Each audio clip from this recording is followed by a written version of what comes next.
Sairam students, today we are going to start a new poem. The name of the poem is Animals, written by Walt Whitman. So before we go through the poem, let us know something about the poet.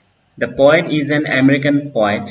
He is known as father of free verse, a poem without rhyming and rhyming schemes. Before going to the poem, I would like to request all of you to please take out your book and go through the capsules written in the pink border.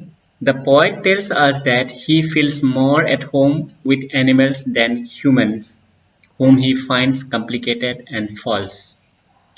Here in this poem, the poet tries to tell us that animals are far better than humans, and so he wants to turn back into animals again and to live the life of animals. In this poem, the poet wants us to tell that animals are far better than humans, and so he wants to turn back into animal again to live the life of animals.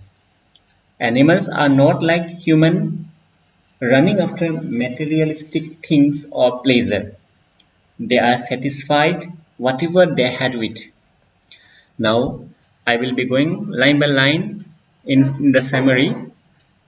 Here in the first two line you see, I think I could turn and live with animals. They are so placid and self-contained.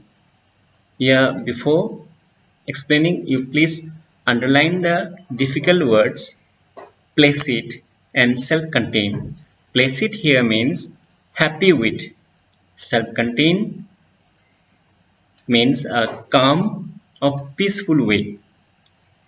I think I could turn and live with animals. They are so placid and self-contained.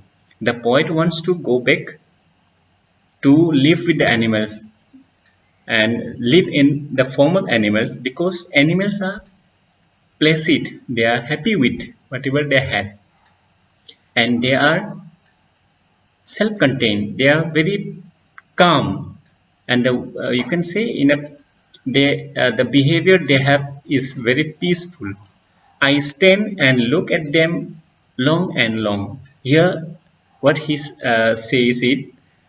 I stand here means he stands in the form of human and look back to animals, and he says, I stand and look at them long and long.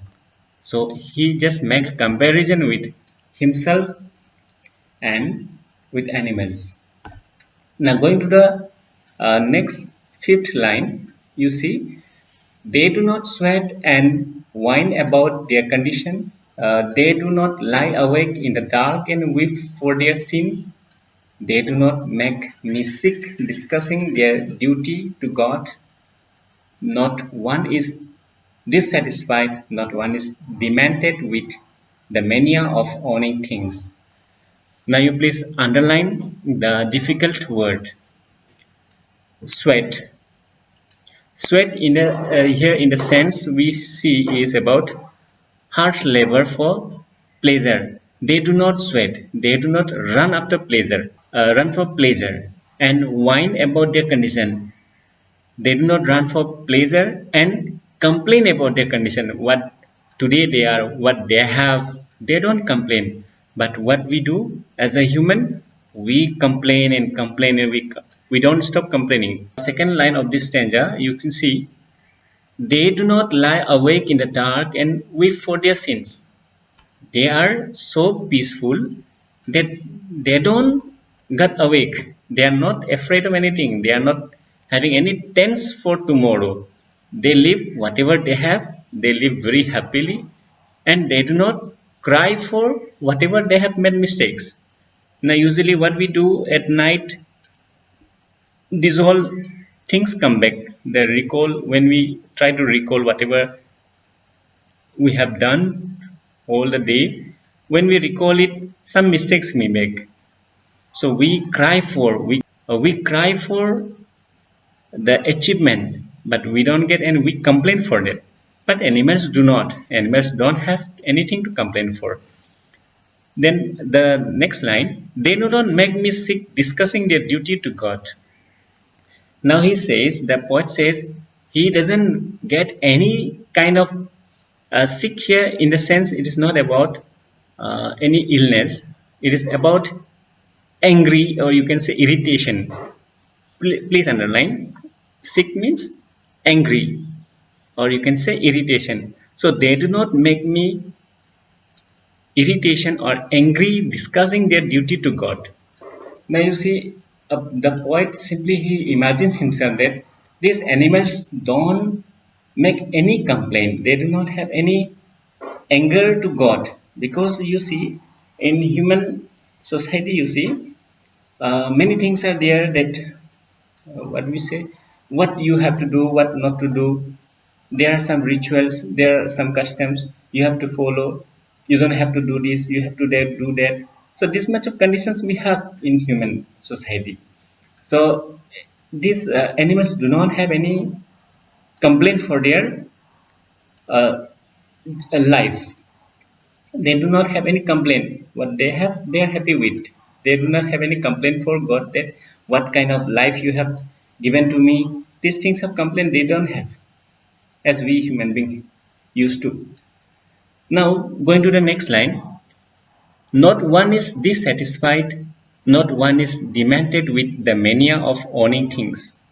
Now here particularly he says, not one is dissatisfied, not any of the animal is dissatisfied. All are satisfied with their life. Not one is demented with the mania of owning things. Please underline demented. Demented here means disturbed. No one is disturbed with their life. No one is running with their usual life. The craziness, the mania means the craziness of their owning things. Now you see the busy life, the people nowadays you can see all are running after this materialistic pleasure. All are running. No one is dissatisfied. Not one is demented with the mania of owning things. Now, going to the next paragraph, you see, not one kneels to another, nor to his kind that lived thousands of years ago. Not one is respectable or unhappy over the whole earth. Now, in these three lines, you will find here that no one kneels to another. Kneels underline please. Kneels here means respect. So in their society, in their way of living, no one kneels to another. No one have special respect. You see, we human being give extra respect to others so that we gain something from them, so that we can achieve something from them. We have that type of selfishness. We don't they these animals don't have to give extra respect to their fellow being. They don't have to kneel down, don't have to ask for respect. As we human being, if we compare, we all feel to get some kind of status in a society, but animals don't have this kind of, nor to his kind that lived thousands of years ago. And this respect and this kind of generosity have been coming since the here in this line. They have been this kind of activities have been coming since their existence, since thousands years back. This have been happening till in the heart of animals. But in our cases, what do we have? We have totally changed. Now we know, no? You see, everybody know that we have been transformed from apes, and we slowly we evolved, and we have come in the position of human beings. Okay, going to the next. Not one is respectable or unhappy over the whole earth. Now you see, in their society, no one is respectable, and also if not respectable, no one is also unhappy. But if in our society, if nobody give respect, nobody cares for us, So you see what could have happened to us. We could have been always fighting. We could have been always. Now you see in our society, all are running after pleasure, all are running after their uh, possessions, all are running after their what do you say? All are running after their status. Now going to the next. So they show their relation to me and I accept them. They bring me tokens of myself.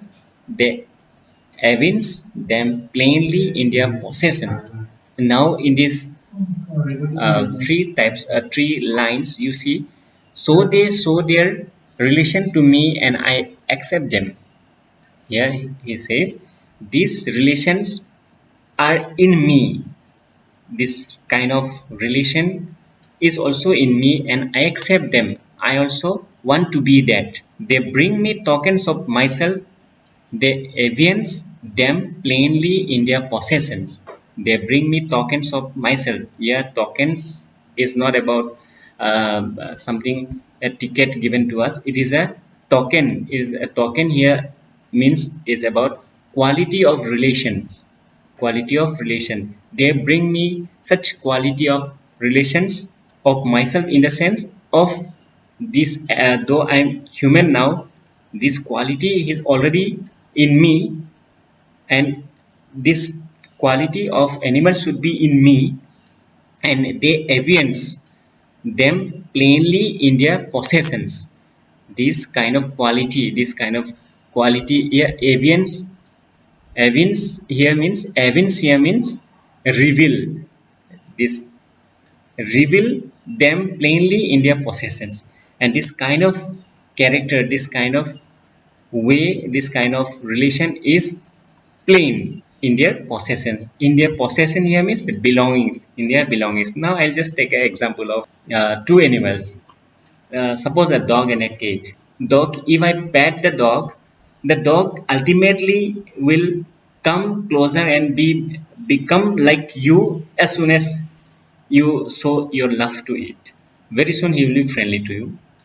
Second, the animal is a cat. If I try to pet him also, he will not very soon come to you closer. Both type of animals, this is the possession they have.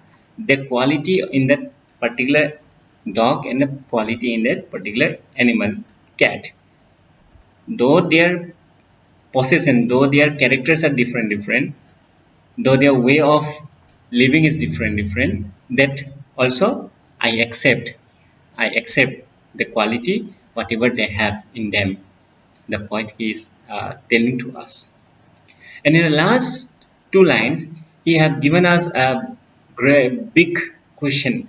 And this poem itself is a big question. I wonder where they get those tokens. Did I pass them? I wonder where they get those tokens. Did I pass that way huge times ago and negligently drop them? Here in this uh, last two lines, the poet says he wondered where they get those tokens. He wondered, he just imagine from where these animals have got this type of qualities. Did I pass that huge times ago?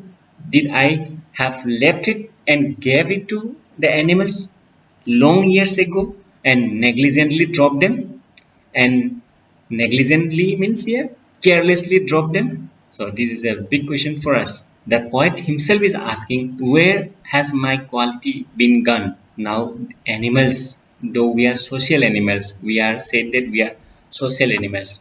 We know we are social animals, and you see, though we are social animal, we have forgotten about all. If we are social animal, we should have to understand more about the understanding between our peoples, but we have classified ourselves.